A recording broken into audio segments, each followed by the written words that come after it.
I think if they at least come out of the lane even, then the matchup can go back to the Mars, because that is one of the heroes that does play very well into Monkey. You're able to catch him out in the tree line. Arena can be really nice just to kite him inside the fight. Of course, he's going to have to go BKB pretty early on. And if it wasn't a Marcy lane, I'd say honestly, Mars, you kind of like picking this hero into the Monkey King. It's one of the few melee matchups that will do well. But like you're mentioning, of course, the Marcy can kind of flip that on its head. And well, maybe it won't even be the Marcy. So they're going to go down the Undying route. I mean, this too is very good versus the Mars. You have a strength offlane hero. You also have a position 4 that doesn't really trade too well. It's not no ways really to be able to deal with the tombstone. You don't have this big kind of nuke that's annoying for the Undying. So I definitely don't hate the pick. Do you hate this Morphling pick though? No, I love it. This is, I mean, I think this is a game-winning pick. I do not see, this has to be an incredible 23rd pick from Atlantis to be able to deal with the Morphling. This is a free Morphling game. That makes me very, very worried. 5 seconds remaining. I don't know if the lane is free though, right? Like we're assuming it might be a Marcy offlane and a Snapfire for now. So Morphling, especially in the early levels, like level 2, he can die. And he can probably even die once he TPs back to the lane, right? If assuming they do get that kill. You got a lot of early burst damage. Dispose, into Cookie, into Scatterblast. Morphling doesn't have the levels to be able to attribute shift and be able to get out of that level safely. That's a very good point. Yeah, it just has to be worried about the early levels. And if you can get out of that scary stage, then you should be okay with the Warlock. Maybe 2-point Shadow Word to help sustain. 10 seconds remaining. I think once you get level 3, you're probably going to be okay. But like you said beforehand, this is scary stage for Morphling. We are looking for the position 2s though. Atlantis and Summit Gaming. I really want Atlantis to go some kind of backline dive, man. I feel like you got nothing outside of this Monkey King. And Monkey King really doesn't want to be the one going in first a lot of the time. He needs to be there to converge on some kind of setup. Storm's basically the only one left right now. Puck's been banned, Void Spirit's been banned. 5 seconds Ember Spirit kinda sorta. So yeah, I think it might be a decent Storm Spirit game. Again, you dive on a Warlock, what's he gonna do? He could drop the rock, but the cast point is just so long that you're gonna be able to dodge out the stun. Rubik makes things a little bit more difficult, but again, you just need that instant lockdown for the Morphling as well. So I feel like a Storm honestly wouldn't be too bad here, even though obviously not anywhere near as strong as he was, as we were talking about before, in 7.31C. They've actually banned the Quap, which would have... That kind of makes the Storm a bit easier, unless they're trying to bait something out. Yeah, just... Oh, man. Storm, I don't know. I really don't know about that hero. Like, it's... In a good Storm game, it is still very good. You know, like, it's not this first pick potential where you could just pick it into anything anymore. But I feel like this is a pretty good Storm game. Instant lockdown, backline dive. Admiral Conquer. Conquer instead. But again, like, it doesn't really feel like this Warlock is being pressured enough. I feel like maybe they need to go a little bit more heavy on the AoE damage side now to really make use of the Fatal Bonds, considering Warlock's probably going to be able to get them off at will. 10 seconds remaining. Could they Lina? I mean, Lina into Conquer isn't amazing, but you kind of need a little bit of a tombstone hitter and some increased damage to be able to get out of that early stage, to get Morphling to the later end when he's going to carry this game for you could be fairly decent. I was also just going to bring up Timber, because it's 4 strength heroes, and you're not leaning into Monkey as well, though Monkey can still be a bit of a concern in the early game, but there's not a lot of mid heroes available, so we kind of have always seen the Timber Conquer. You can play it, but I don't... The only reason I mentioned there's 4 strength heroes, and I feel like you would like having a hero to play in front of the Warlock and the Rubik. Could they still raise it themselves as well? Like, mid into the Conquer, not horrible, but yeah. Timber, Conquer, Leshrac. I mean, it's AoE damage, They and picked it Lesh into doesn't Conquer, have... though. It doesn't have horrible armor, though, is the thing. Like, it's a lot more... kind of like Zeus. Like, Zeus and Storm Spirit have deceptive amounts of armor, that they're not going to just get crushed by the Tidebringer in lane. They're not like some Tiny or Puck in the early stages where you could just really start to chip them down. Void Spirit as well. So I don't hate this, and it is, again, some more of that early pressure because Unknown, he needs to farm. If he gets farm, he'll carry the game for you, but he needs it. And that's what Leshrac is going to be able to create space for you to do. I don't hate it. It also, again, synergizes well with the Warlock together. You just really want something like a Lesh against some of these beefier heroes, just because typically it's a sustain that you need, like an Oracle or an Abaddon or an Omninaut or something like that. But Warlock kind of fits the bill a little bit, just with a Shadow Word to enable him to, run off and do his thing. I like your points about bringing up how there's a little bit of synergy with the Warlock. Of course, a lot of damage being spread through the Fatal Bonds. I think they had issues with being able to take towers as well, so the Edict can definitely help kind of fulfill some of the weaknesses they had. I think he's going to die multiple times this game. You're going to drop Boat into Mortimer Kisses. You can just have a Boundless, the Monkey, if he wants to rotate early, depending if Mango Rose goes like Battle Fury or not. We're going to have a Marcy regardless, will be very active. I think you pick the Leshrac into a pretty tricky matchup in the Conquer. It is often people like picking Conquer into Leshracs, not the other way around. So it's not a free Lesh game at all.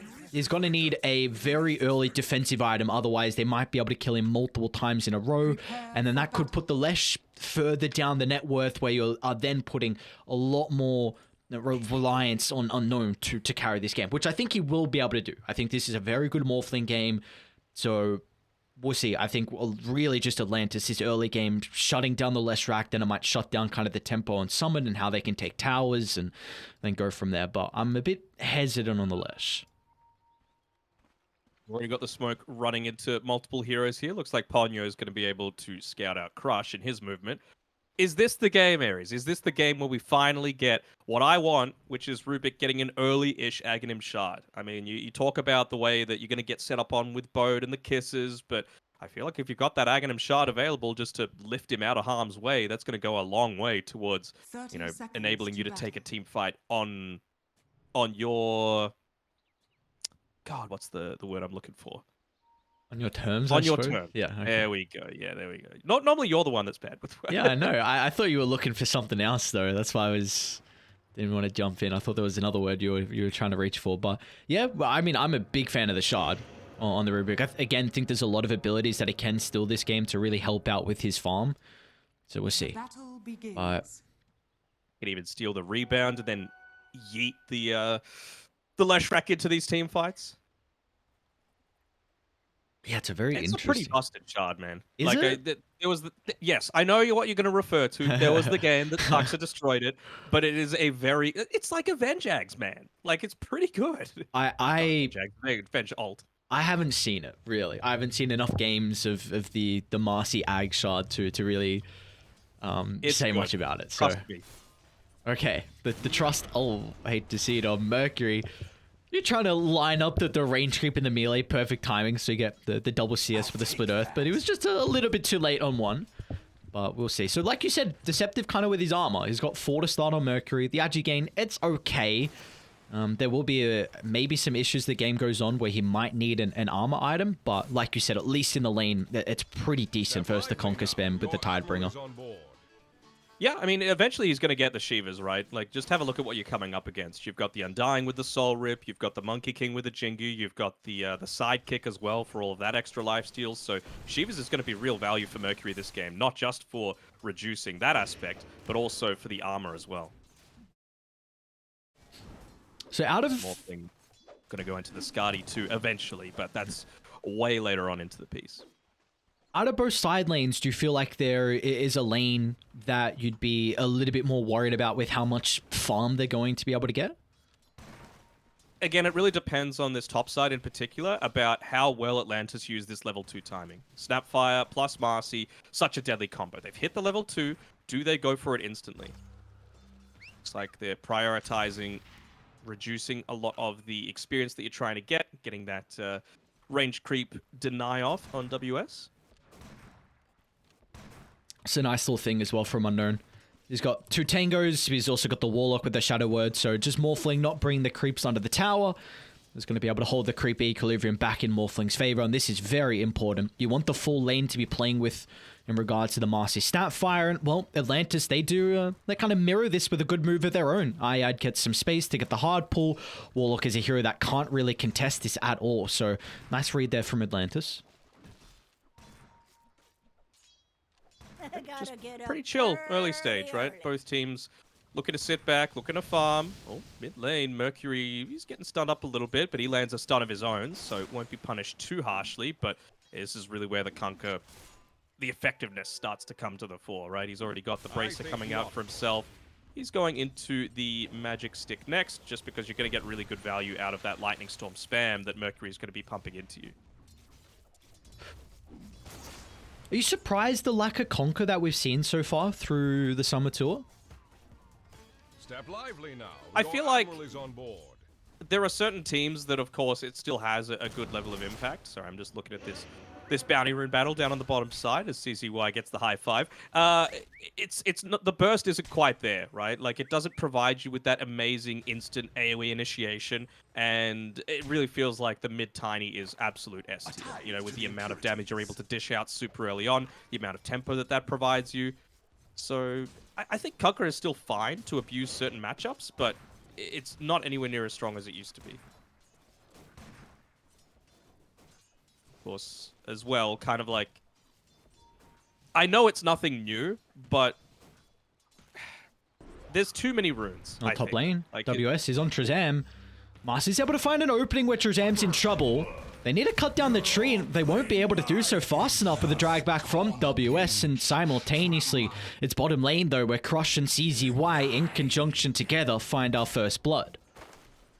Was not expecting that, I'll tell you that much. You know, this is the lane that should be crushing on Atlantis, right? Undying against a Strength Hero in the Mars, plus a Monkey King. Just have a look at Mango Rose's item as well. Like, he's got the boots of speed. He wants to make sure that he can just continue to get on top of Crush, continue to get that harass, use the Jingu to full effectiveness, but he's only got 1 point in the Jingu, and this kind of goes back to what I was wanting in the laning phase. Imagine if he had the Marcy together with him. He wouldn't need that boots of speed. He could go into more of a damage item to accelerate his farm, to do more damage, but, well, with the Undying, it really doesn't provide you that, so...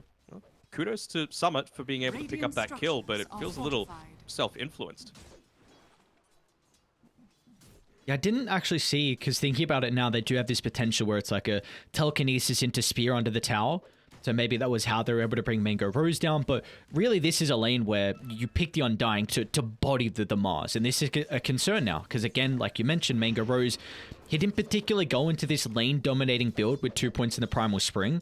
So if Crush can get to level 6, this should be a guaranteed kill into the Monkey King, and then you're going to force him back into the jungle very early on. Yeah, they're just about to lose that Observer Ward that they placed to make sure that Crush could always just be in the right position in the lane to be able to easily secure the last hits as well as not risk dying. But that's got away now, so things might become a little bit more difficult for them, although you've been able to get a big pull off on both sides, and you would have to say that that actually favors Summit. The hard camp is going to clear the creep wave a lot more effectively.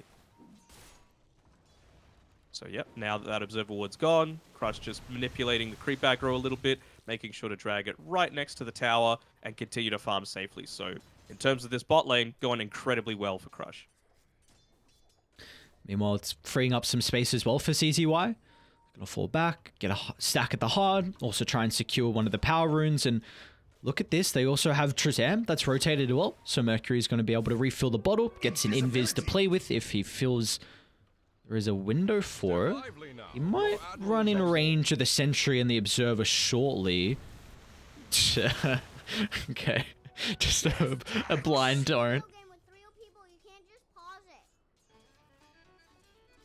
A while since I've heard that voice line. It's a good voice line. There's another good one as well. I think it's Empire's voice line. I don't remember it now. There's a couple of good ones. It's a nice thing when you go back and watch some games, you watch other regions, and they're spamming up voice lines that we kind of don't see down here. Do you remember the gist of the other voice line? No, I do not, unfortunately. We'll look it up after. It's a good one, Clearly though. not that impactful then, I understand. Well, okay.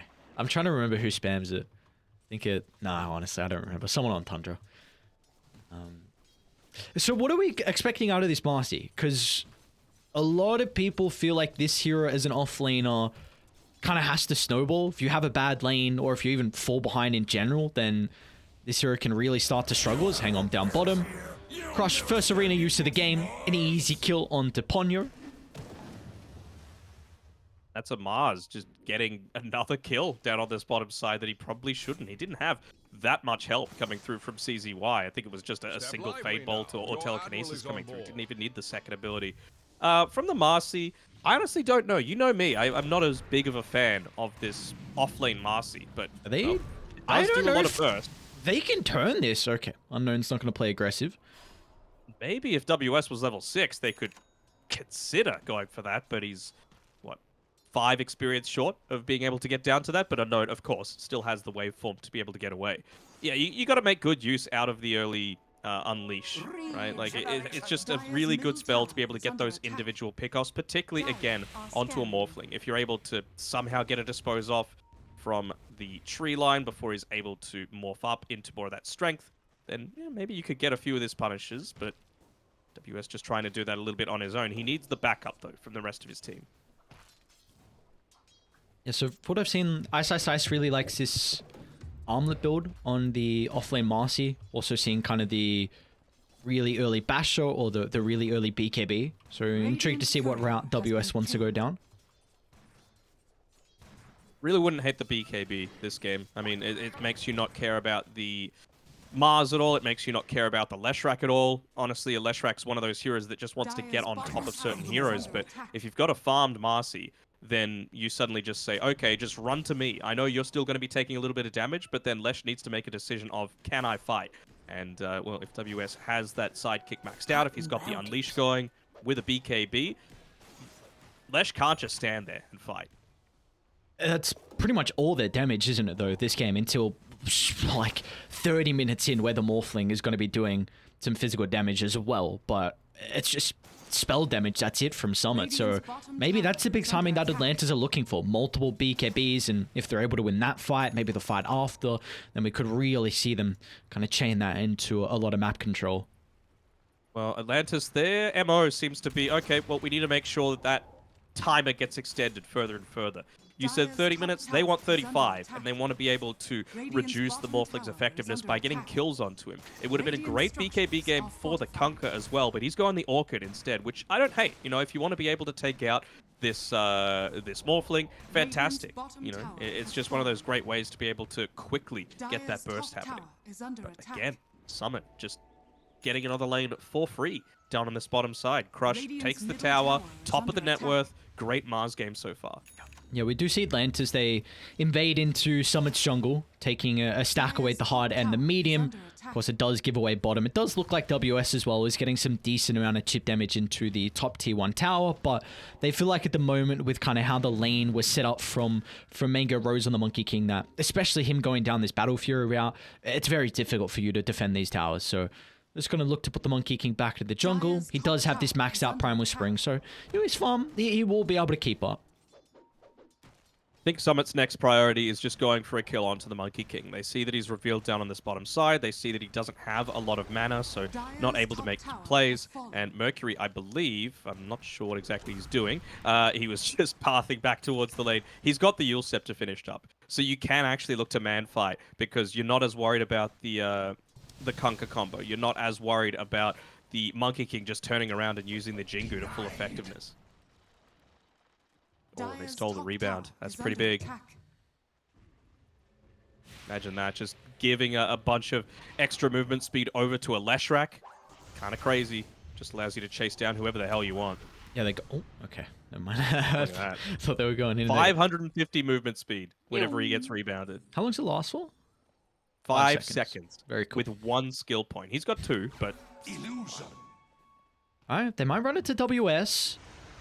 Mercury's going to lead in with the Yule Scepter. Should be a very easy pick-off for the lads onto Summit. There we go. We've been lacking some kills so far, but they've been able to hit onto the board for another time. And CZY has had a very good start here. 3 assists. He's been involved in every kill so far, and he's up to the 3k net worth as well. And we were mentioning, like, it's a pretty decent Rubik game, and if he can find these items, the net worth, then he's going to be very impactful as the game goes on. Yeah, for sure. How close are we to the Orchid as well? That's what I really want to see. Just about 500 or so gold. So again, Atlantis, they've got a little bit of their timings. I don't know how Ponyo just snuck into the jungle and stole the bounty. It's going to come at a cost of his life, though. So giving more gold over to Mercury, a little bit of experience as well. But yeah, somehow just stole the bounty out of their nose. Absolutely worth. You see that they're farming, you see that you've got a little bit of extra time to pick up your next item, and you steal away the bounty. Just a little bit of that extra added bonus.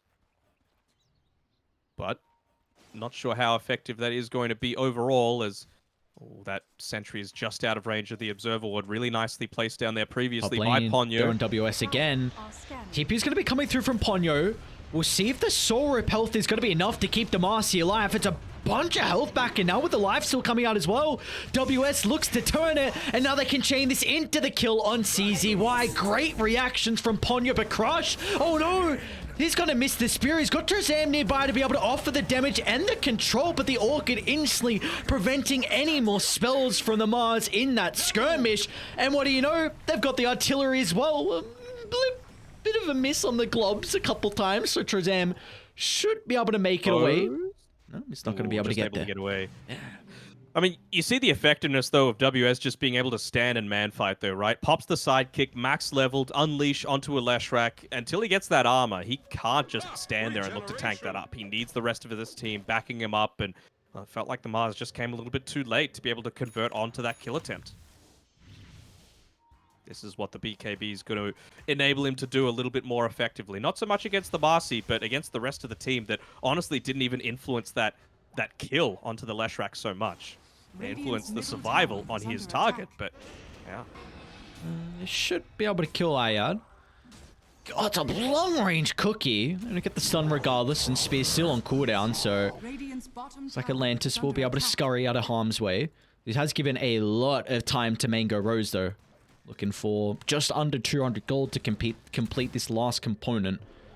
Mercury? No, doesn't get the Yules to cancel the Conker's TP. I mean, with that TP, do they not just walk mid? I mean, I know they don't have a ton of ultimates. You've got the Mars's back up if he did want to come, but he's actually up towards the top side with the Sableye Spear combination, but don't even know if he's going to be able to secure this with Mango Rose looking to chase him down. Oh, he does. They do have the rest of the team connecting. Mango Rose, let's see how long he's going to stick around. Spear just a little bit too late though. So there we go. Battlefield completed. Summit. They do get 2 kills across the map, both just onto support. So nothing crazy is being picked up. I guess there is a lot of space though being provided to Unknown on this Morphling. He's had quite a free past couple of minutes here to be able to find his farm. Working on the Yasha next. I still do feel like they could have taken mid, though. You've got the Diabolic Edict maxed out. You had the Kunkka who'd revealed that he TP'd down towards the bottom side. Ponyo, top lane. He's surviving through a lot of the damage for the moment. Does get the Tombstone down at least, so could set up for a turnaround, but it's only WS that TP's in.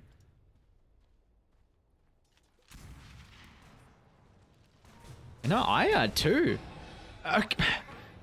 Maybe bleeding a couple too many kills. Although Rubik not in range to be able to get that Snapfire. Not for now. And, well, it feels like Atlantis, if the opportunity presents themselves, they're going to go for these kills. Look at a couple of cores. Like, how often do you want a Battle Fury Monkey King wanting to be part of a lot of these engagements? Down here, farming next to the Morphling.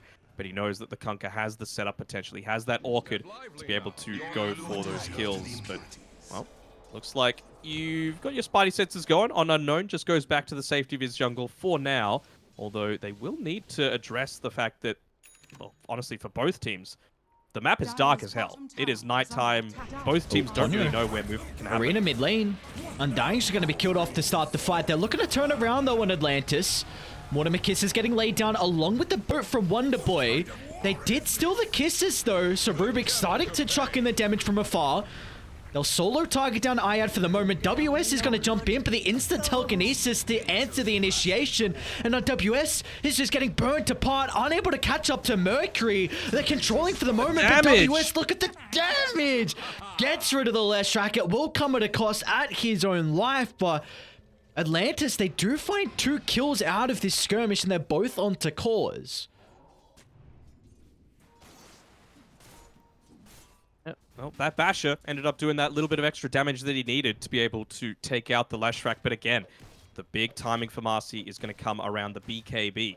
He still ended up taking a lot from all those spells that were running at the time on the Lesh. And, well, the plus side, though, is they have been able to maintain this mid-tier 1 tower. Of course, it's very important whenever you've got these heroes going into the Battle Fury to make sure that you're keeping your triangle Dire's up middle and available tower for is your under team attack. to be able to have that farm at your disposal. So Mango Rose continuing to be able to scale. He didn't have the greatest start to the game, with Mars obviously having a much more beneficial beginning to the match, but he's certainly been able to recover and put himself in an alright spot.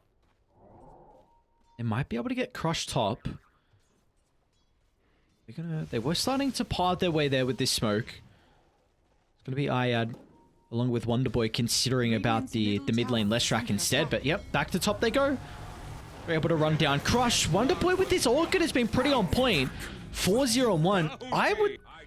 They used Tombstone in a bit of an awkward position there, but I really want Atlantis to be considering Roshan. They have a lineup that can definitely bring it down with this Tombstone maxed out, with the Flesh Golem. You've got the sustain that can come through from the Marcy. Monkey has a lot of damage as well, so they get a pick off and they have these abilities available from Undying. They can definitely lead this into the pit. Dire's top tower is under attack. They can, absolutely. The thing I really want Summer to do, though, in response to this is, again, I mentioned it before, the vision kind of lacking. All they really need to do to be able to take this mid-tier 1 tower is get this vision up onto the high ground near Mercury, and then you've got a Lesh. Just stick him inside the trees. Let him use the Diabolic Edict to take this one down, because then that makes the next Roshan saving attempt so much easier. You're not going to have that same TP potential.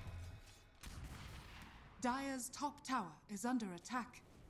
It's very interesting where 90 minutes in and both sides are still playing with this tier 1 mid. CCZY is just soaking up this lane. Plenty of golden experience being given over. Radiant, They do have a lot of deep vision at the moment in this kind of top jungle area to be playing with. So maybe this is where they're looking to get a pick off and then transition it into the tier 2 top. Maybe even that Roche pit like we were mentioning. Yeah, they don't want to make it too transparent with setting up too early around it, but just have a look at all of the... Nice spear back. Further onto the higher ground of someone at the moment. They're going to be forced to drop the rock as well. WS has been a real big issue to be able to kill him. He's going to jump in. WS doesn't give a damn, recognizing a lot of the abilities have been used prior. But now with Mercury showing up, even unknown as well, they will finally put a stop to the Marcy's life. They go back in though. Wonderboy combos out. Lesh able to reposition though. They stole the boat as well. Looks like it won't be required for this fight, but maybe they can stick around to use it for the siege. Yeah, and this is the movement I was wanting. It's just such a free tower to be able to pick it up for Mercury. He's got complete safety, doesn't even have the high ground ward to be able to play around, but when you're playing as these supports on Atlantis right now, it's so hard to be able to defend this tower because there's just no easy vantage point to be able to extend into this to try and win back the vision battle. Looks like Mercury's backing off entirely, maybe feeling like the Morphling with as farmed as he is, plus the siege creep would be able to do the work, and well, they were right. It's so clear that Atlantis are wanting to set up for a fight soon. I mean, just have a look at all of their quick buys. BKBs on every single core. Monkey King's already picked his up. You saw the first usage out of Wonderboy's. Marcy's still a little ways away, and they feel like with at least 2 of them finished up, they can look to make this Look at this, smoke on smoke. Crush is going to jump in. Arena's still on cooldown for 5 seconds. The boat's going to slam down to die. They will be playing with the run buff, but Ponyo just tanking up the abilities for the moment. They're going to look to deal with the Tombstone. Arena holding them back so Mercury can charge into the middle, but Mercury's got no assistance to the north. The Lesh finally able to retreat to the high ground. Has the... Hang on, WS! Again, the damage for the Marcy is something that someone are not respecting, and they just bring them all down. Mango Rose to clean up along with Wonderboy, and they should be able to finally deal with the Warlock as well as Atlantis. A pricey team fight. They won't get Trezam, but in the end, they do come out on top. Dire's middle tower is under attack. Been real good there. Maybe just joining that fight a little bit too soon. You know, they didn't have that big timing. They weren't able to pop the BKB on the Morphling. Same sort of thing with the Mars, so close to being able to pick his up. I thought once that Tombstone got focused down so quickly without the Soul Rip being used, it might have turned a little bit more into Summit's favor, but perhaps just going again a little bit too greedy on this Rubik. You know, the amount of times they would have been able to avoid a lot of this early setup if you just have the Aghanim Shard is kind of crazy. Like, now he's got the Blink Dagger and the Aether Lens.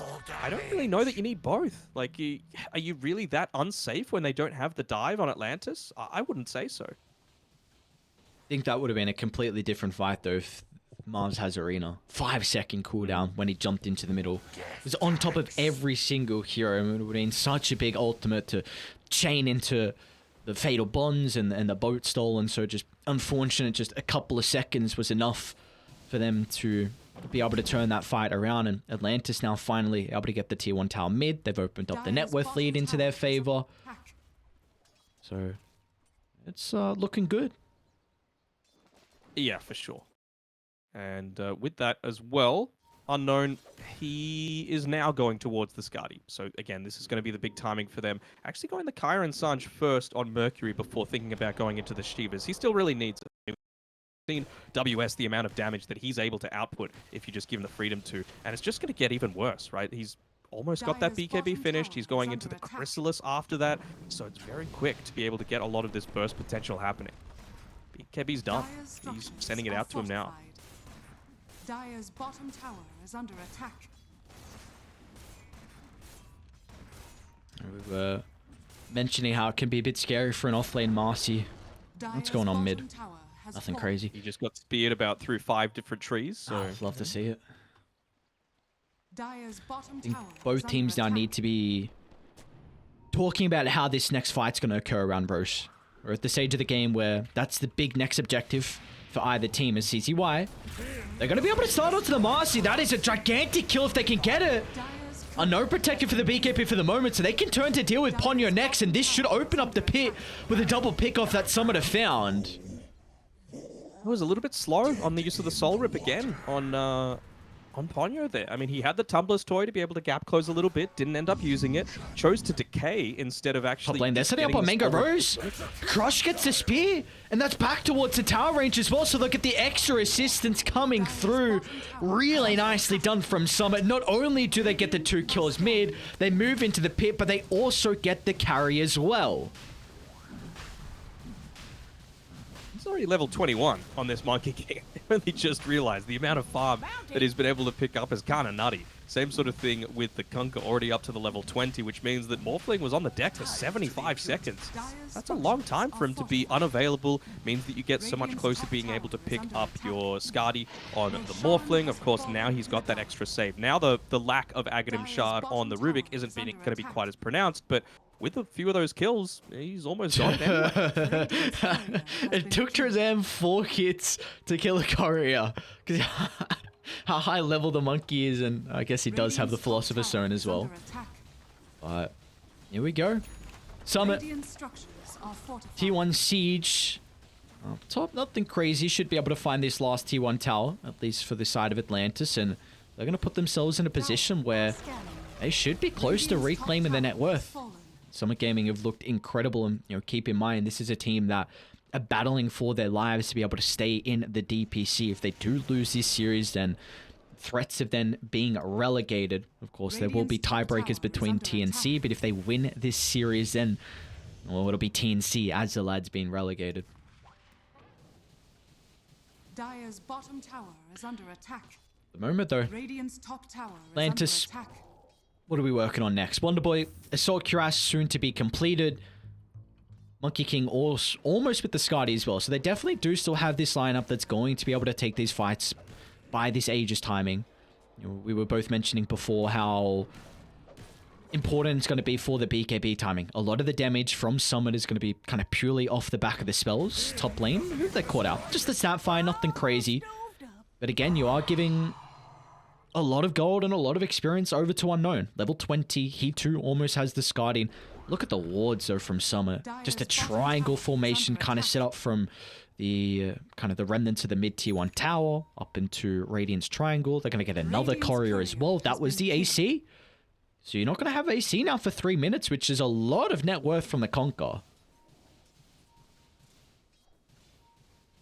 Yeah, it is a little bit concerning that you're not going to have that at your Radiant's disposal. top They do tower have the is under Skadi, though, attack. on Mango Rose. So up Dire's against bottom tower a is Leshrac under and all these attack. BKBs and a Morphling. Very effective as long as you're able to get at least a couple of those right clicks off to be able to help kite around the fight, kite out those BKBs, and really amplify the effect of heroes like the Snapfire, for example. You don't want to be just launching those Mortimer's Kisses for no reason once those BKBs are available. Step lively now. Your admiral is on board. Are we expecting many objectives to be claimed off the back of this Aegis, or are Summit content with Radiant's top tower kind is of under getting a attack. lot more farm? I would say that they kind of have to, right? Like This'll come in handy. what the enemy team has done, obviously they aren't aware exactly of where Atlantis' wards are, but they've Radiant just parked structures themselves are on the right side of the map, Clear saying, all right, well, sailing we want now. to take a bunch of tier 2 towers for free. So if Summit are able to get the same sort of outcome for themselves, then that's Radiant's going to be top a tower big is benefit under for them attack. too.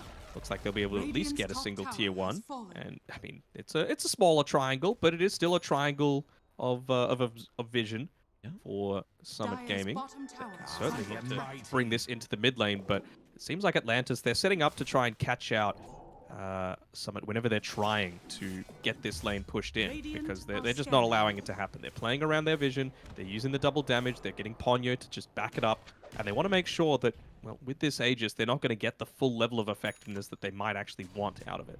Oh, okay, this could be nice. CZY saw the tree dance.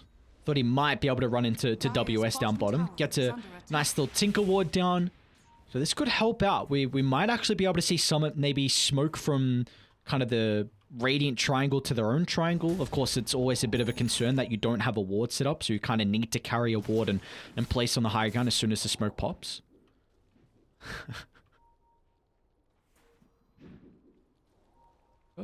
50 seconds though left in the Ages, and Dire are scanning. net worth lead, it's pretty much dead even. Well, it is a big win probability advantage though for Summit at the moment.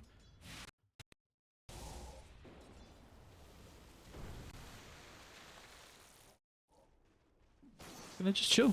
Nothing crazy going on. Again, for Atlantis, it feels like they are really waiting. Of course, the Aegis out and the AC that was killed off on the Courier. And Wonderboy as well, getting his farm onto the Monkey King. He's going to be working on the Daedalus next. Dire's Oh, bottom tower Jesus, is those under reactions. WS almost finding an opportunity to be able to bring down CZY. But it's really just both sides are doing the exact same thing. Making sure they cut mid. No, nothing crazy. I'm a bit intrigued. Trezem hasn't considered the Akshar this game. Hang on, what's happening down bottom? And then again, dude, this Rubik's so annoying with the tree dance. He's got to say Ponyo. Oh, he's off the mark with the tombstone. tries to kill the trees. He's going to give the tombstone over to CZY now, which is nice. It did already place it down, but does have the level 15 talent. This has now given Atlantis an opportunity to reclaim their triangle, so should be able to get rid of a lot of the wards that have been set up. And, well, they're going to be able to do the same thing, though. Look at WS. He's jumping onto the Rubik. With the BKB last remnants of this should be able to TP out. So just a couple of supports being killed off. Nothing crazy. It was a cute attempt for sure. Not sure he really needed to do it, right? Like he was... Who on his team has boots of travel that's actually able to connect through with that, right? I think it was just get a little bit too greedy trying to go for a kill right in front of the enemy base. Even though you've got some general vision around the area, you might have lost it now with being able to just get a few of those easy kills. But well, already 2 of the Observer Wards going away. You can probably get the Dire's third top one tower now is with under CZY. attack. He's got the gem picked up, your favorite item. So, As they're just looking to reclaim some of that map control for themselves.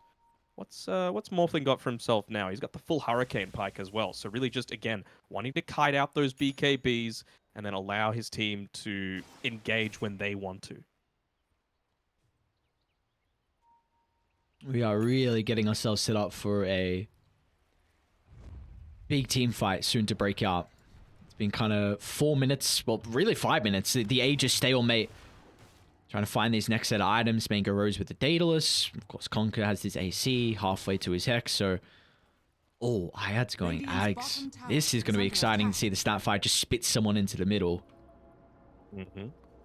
Especially the Marcy. Marcy's the one that you want. I guess the Monkey King as well. Like, Radiant's he's got bottom enough farm tower now is that... under I attack. mean, nearly level 25 as well on Mango Rose.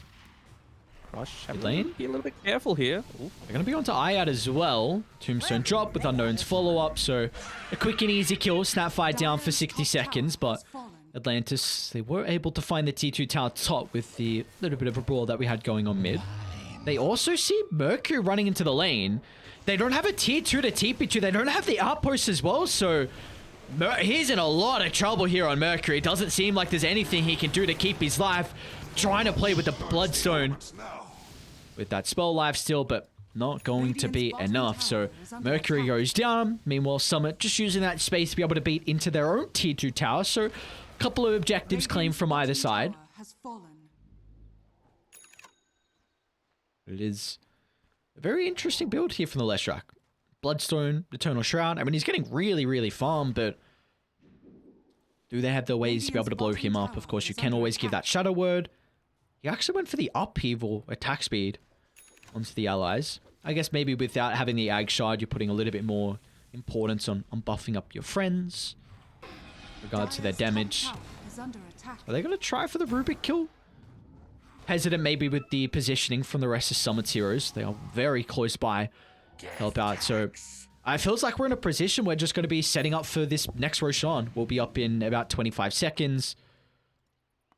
So it's going to be down to how either side can get these wards out. Maybe have someone being able to split push the map.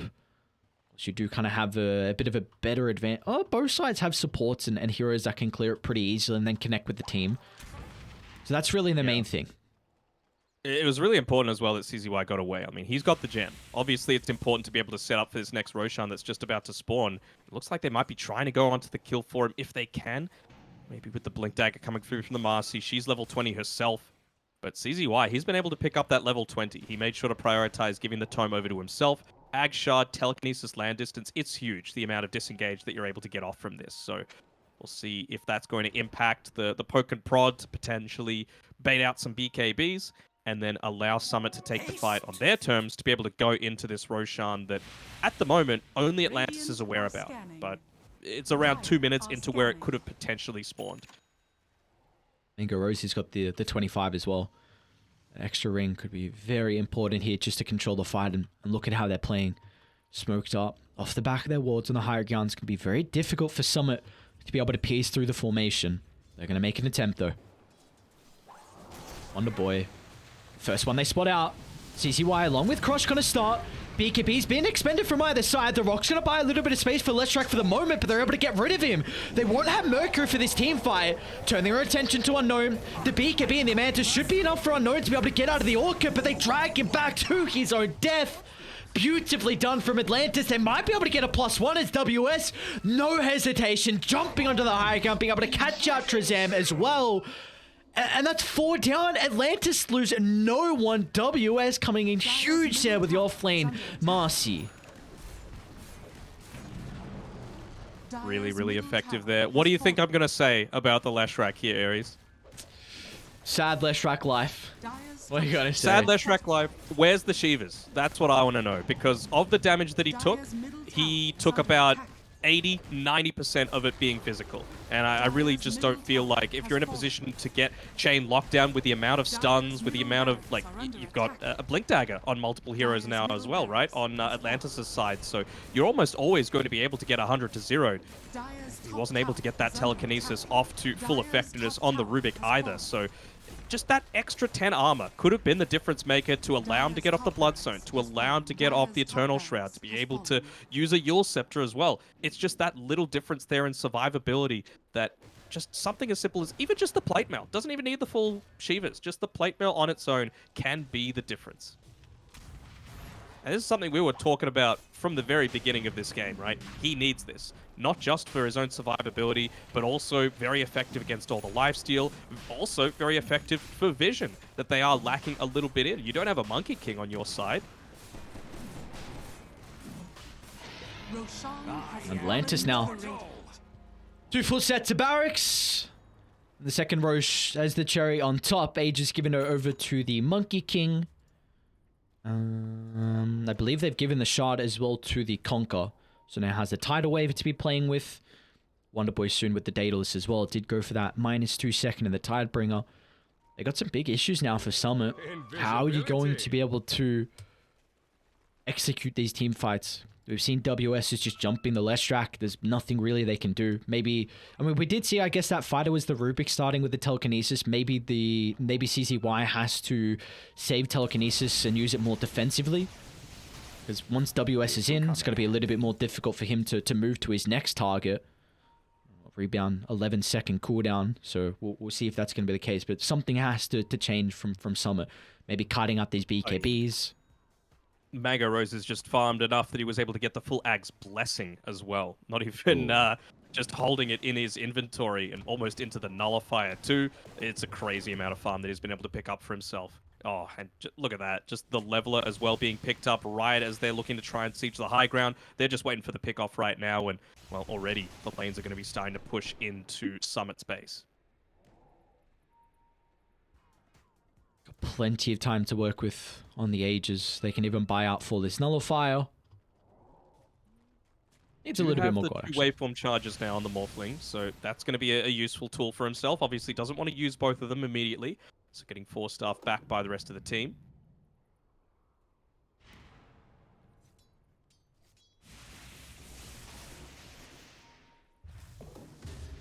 Scary position now to be in for Summit. One mistake, and that's going to close out this game one. Of course, the position where they're in, do or die pretty much for their DPC. Here we go. Smoke up from Atlantis. I jump unknown. They get the Hex before the attribute shift. What can they do to keep him alive? A telekinesis, chuck back to the higher gun. Unknown's going to be okay. But he's popped his BKB more defensively, so they can't stay around, and they're in 2 minds. Crush, he wants to move into the fight along with Trezam.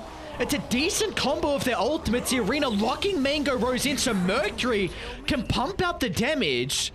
Arena soon to expire. He's got the BKB for the second life as well. The Morphling, he's going to waveform it aggressively, but he doesn't have anything to use to protect himself for CZY. Still have the telekinesis on cooldown, and now they can swarm inside the base. 1 by 1, Summit, they'll crumble under the pressure. Mango Rose, a triple kill.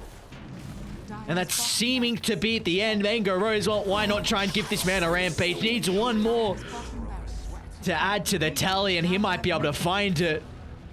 Nice little 10 with a mischief dodge, but there we go. He should be able to do it. BKB turns back on Mercury.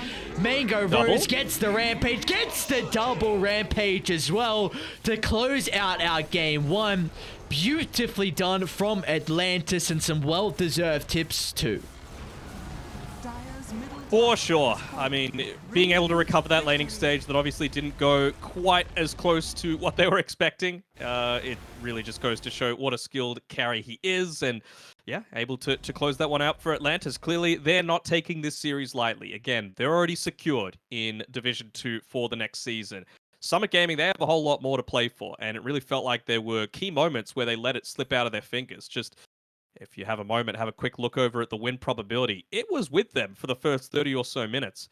And that was honestly the timing that we were expecting the Morphling to come online and have his impact. But it really never felt like it got to that point. Only 12,000 damage done by Unknown at the very end of that game. So, yeah, kind of, if you're going to pick this Morphling into a good Morphling game, you got to deliver. And it just is as simple as that at times. We also saw as well, WS just had an incredible game with the Marcy. Had the 3rd most damage in that game. Was very impressed with how he was able to perform, and overall from Atlantis. We just saw, I think, there was a little bit of communication issues in a couple of those fights.